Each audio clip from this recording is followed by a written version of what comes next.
Welcome to Live the Dream with yours truly, Marty Kaiser. Buckle up and let's get started. Happy Tuesday, everyone. This is Marty Kaiser with our Tuesday podcast. Hope everyone had a great weekend. We'll go over a few different topics today. Let's start off with a quick sports update since yesterday was a busy sports day. The Toronto Blue Jays came back from a 2-0 deficit in this championship series, and they defeated the Seattle Mariners last night in a really close game. Seattle was winning most of the game, and then George Springer hit a 3-run homer in the seventh, and Seattle won 4-3. So now they'll be playing the Los Angeles Dodgers in the World Series. The Dodgers are the defending champions from last year. The series will start on Friday, and the Dodgers are very heavy favorites. Toronto's had a very good year, but I would expect the Dodgers should definitely take the series. But you never know. It's anything can happen in a series. Regarding football, there was 2 Monday night games last night. Tampa Bay and Detroit opposed one another. They're 2 of the better teams in the NFL. And Detroit played a very good game and beat Tampa. And then the other game, Seattle beat Houston in kind of an error-laden game. So the NFL is still very competitive in both leagues. So it's really too early to make any ultimate predictions. The only thing I will say, over the recent last 3 weeks or so, it looks like the Kansas City Chiefs have regained their swagger, and they should definitely be a tough team to beat. And the NBA basketball season, believe it or not, starts tonight. So for the next few weeks, this is the season that sports junkies love and people that don't like sports hate, because there's all kinds of sports going on. The NBA started, hockey started a few weeks ago, baseball's in the World Series, the NFL's in midseason, and am I missing anything? I guess and then baseball's in the World Series. Maybe I repeated that. So anyway, there's a lot of sports going on. I thought I'd go over some real estate things, and I'd update everybody on some data and predictions and such. Real estate is a lot of things in our country, is a little bit unpredictable. I give you my opinions on this show about where I think it's headed, and I can tell you my own personal experiences in the Orlando market. But I can tell you it's very inconsistent of late, and especially on a national basis, states vary quite a bit. To give you an update on interest rates, the Federal Reserve is, most experts feel they're going to announce another price reduction in next week's meeting. So that'll lower the federal funds rate, and this move is basically in response to some negative economic data, slowing job market and economic weakness. Basically, there's a number of potential reasons why that's occurred, but I would say the 3 things that stand out are tariffs, A, their true impact, and B, the uncertainty they're causing businesses. B, I think most people are very nervous about the United States and their economic forecast and prospects over the next year. And thirdly, inflation. This particular president ran on 2 items, immigration and curbing inflation. Immigration, if you strictly go by the numbers, he's definitely had a big impact on reducing illegal immigration. Regarding inflation, he has failed miserably up to this point. The prices have gone up, not down, and they were on a downward trend somewhat when he took over. My own personal opinion is I feel economic uncertainty, tariffs, the tax cuts, I think all those things have contributed to prices going up. Where it's most noticeable is in the grocery stores. Prices keep going up, especially meat prices. It's just unbelievable how high they've gotten.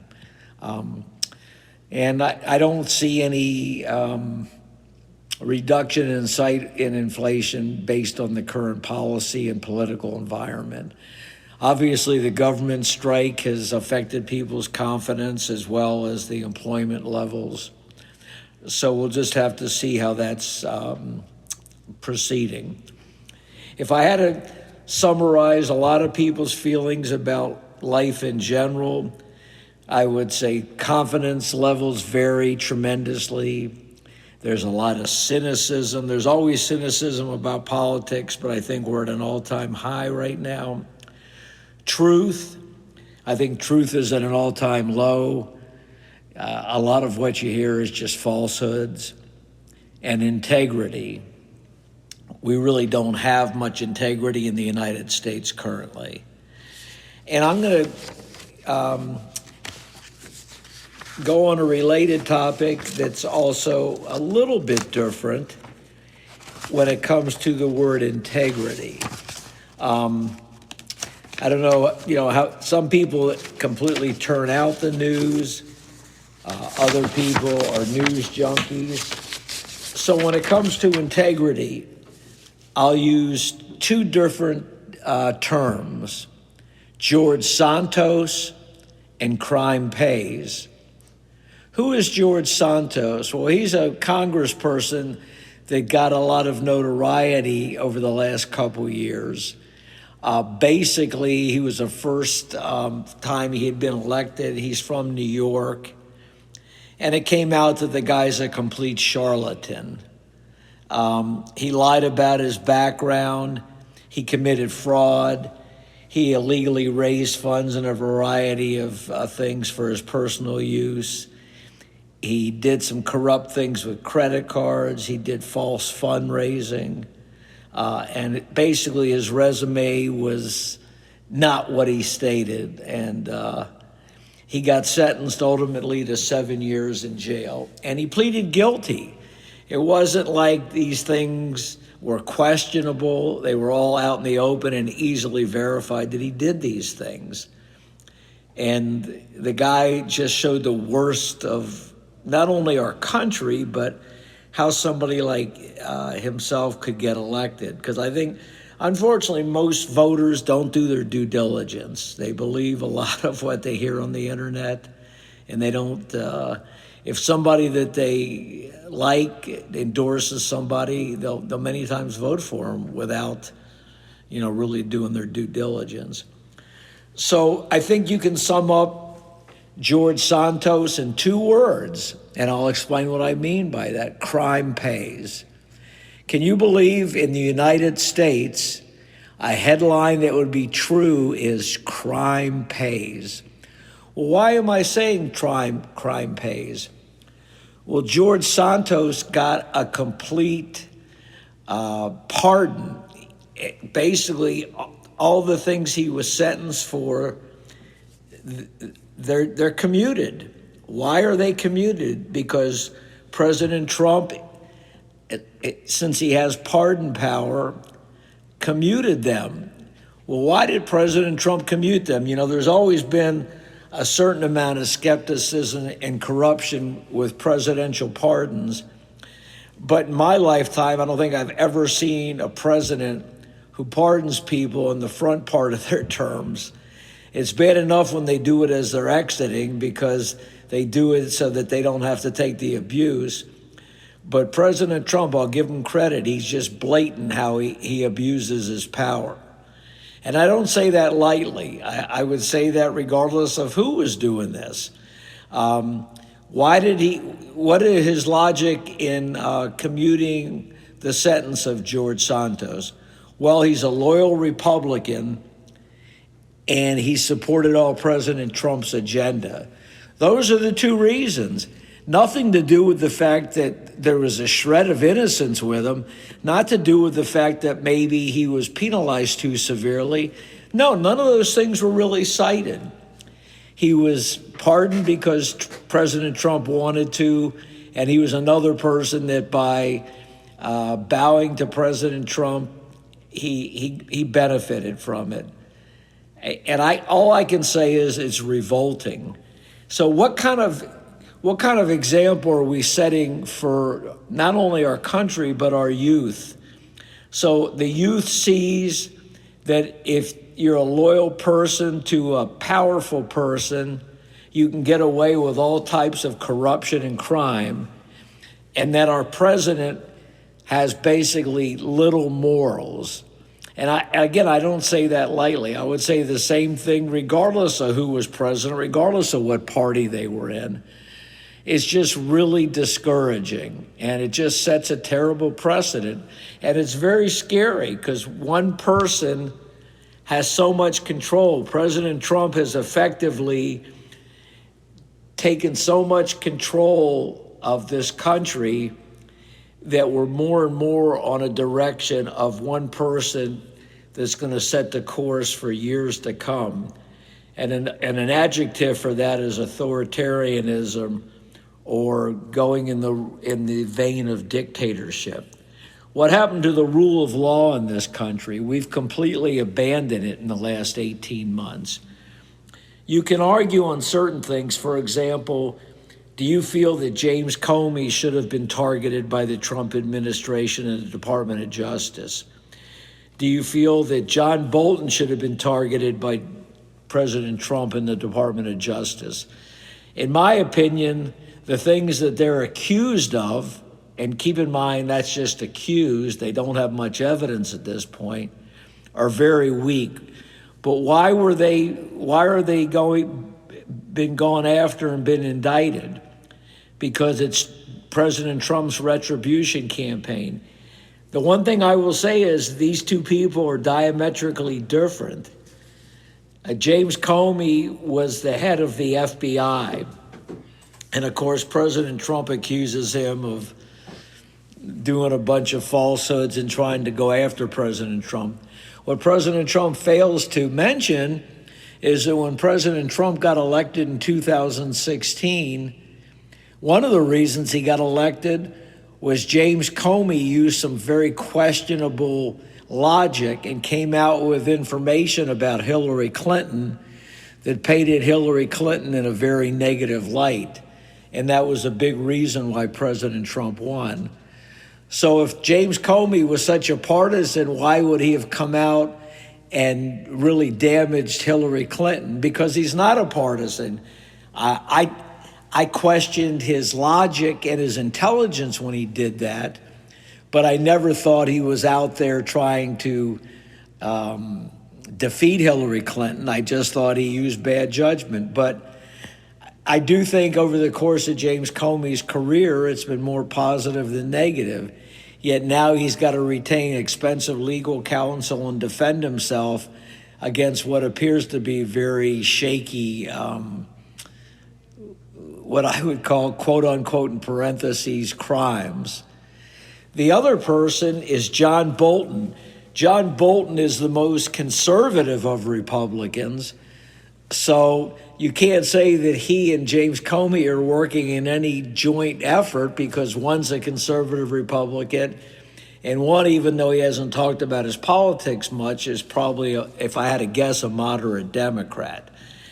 But John Bolton has come out very strongly against President Trump, questioning his intelligence, his lack of foreign policy acumen, that he's been Premier Putin's punching bag and done a horrible job in relationships with Russia.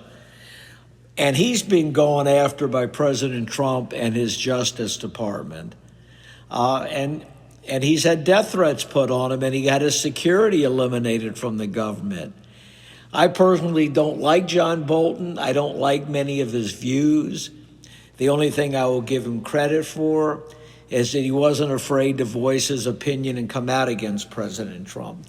Most of the Republicans are scared to death to say anything negative about President Trump, even when they know the things that he's doing is against everything that America stands for.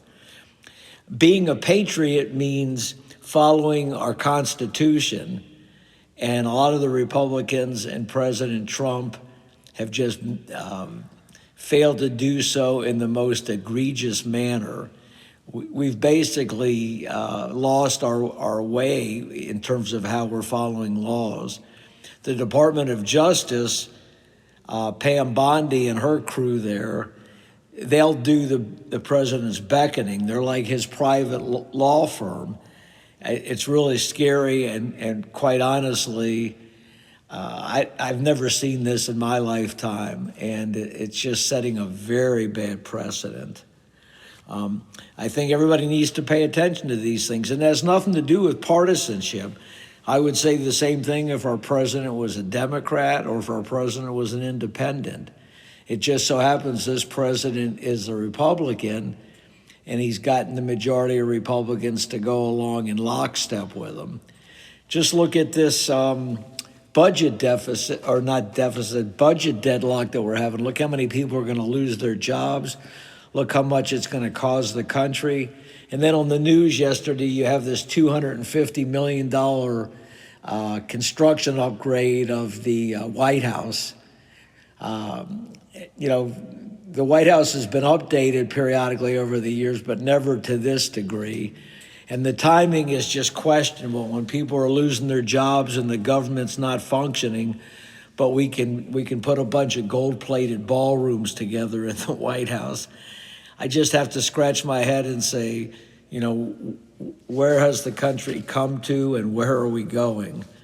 I won't even voice my opinion, but I think I've made it clear that I'm very concerned about that. Otherwise, the last thing I'll go over, we'll go back to real estate again, is some national news and some Orlando-specific news. On the national news, some of the data that's coming out was that they expected up until recently that mortgage rates at 11-month lows and hyper out the Federal Reserve cutting interest rates would finally convince buyers to come off the sidelines. But that we really haven't found that. What we're finding is a combination of things nationally, that inventory in many areas is climbing. So in some areas, sellers are willing to test the markets, but a lot of buyers feel that because the rates are still high and that prices really haven't declined much, that the combination of those two things is keeping them on the sidelines. Even though mortgage rates have come down a little bit, which is good, they're still really not that much different than they were in late 2023. Mortgage rates on a national basis averaged about 6.27%, which was down from about the 6.6 to 6.7% that they had been in for a few months during the springtime.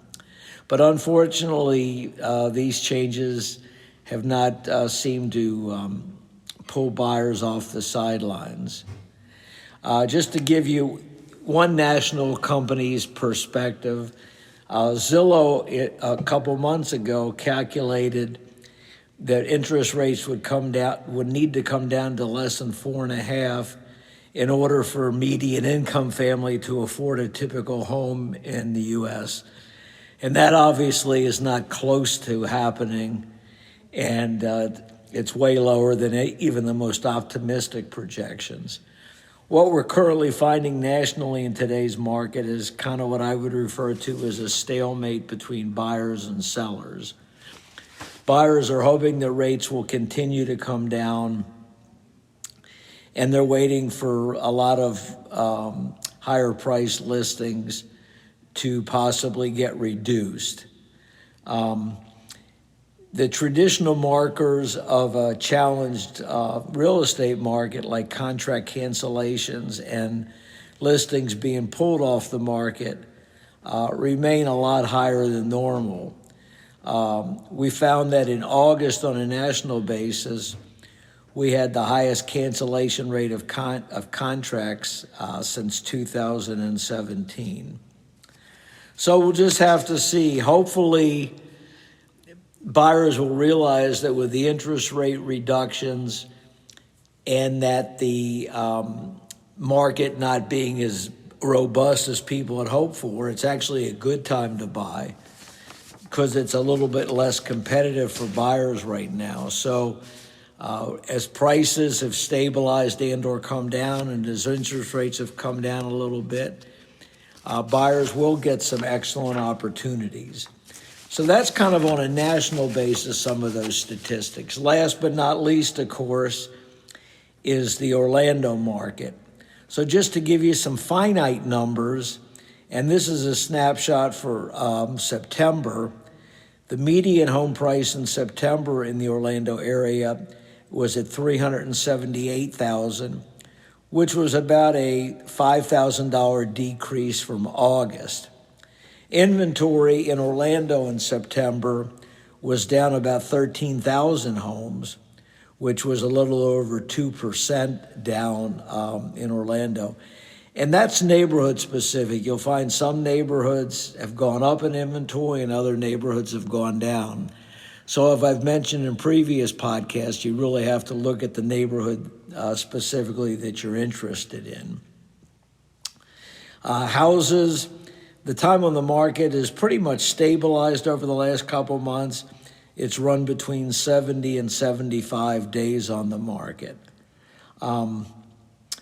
Sales and pending sales really have not had much movement at all. And we're hoping in Orlando that the interest rates should spur things on.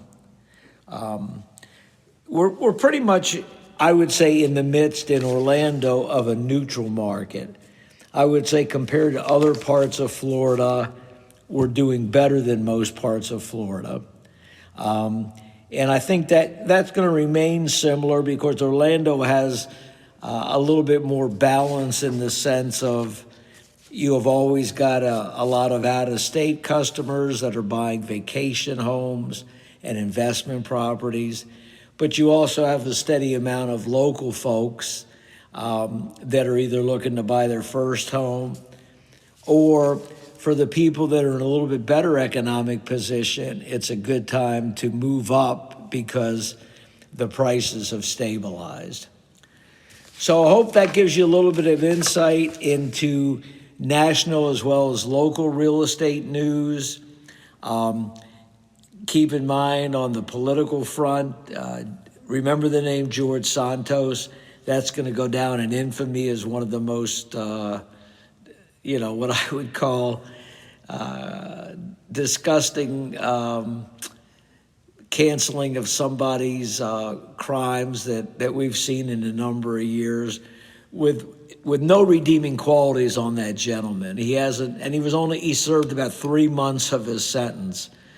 So that probably is second, in my opinion, to the insurrectionist that got pardoned, that injured policemen and basically tried to overthrow the government. They had threatened Mike Pence's life, and they were pretty much pardoned also. So that's all for today. Everybody enjoy our great weather. The weather has cooled off a little bit. It's still very pleasant, but we have a little breeze. It's not quite as, the heat was a little bit oppressive before, but we've kind of come past that point. So enjoy our fall weather. Everybody stay safe and healthy. And this is Marty Kaiser out.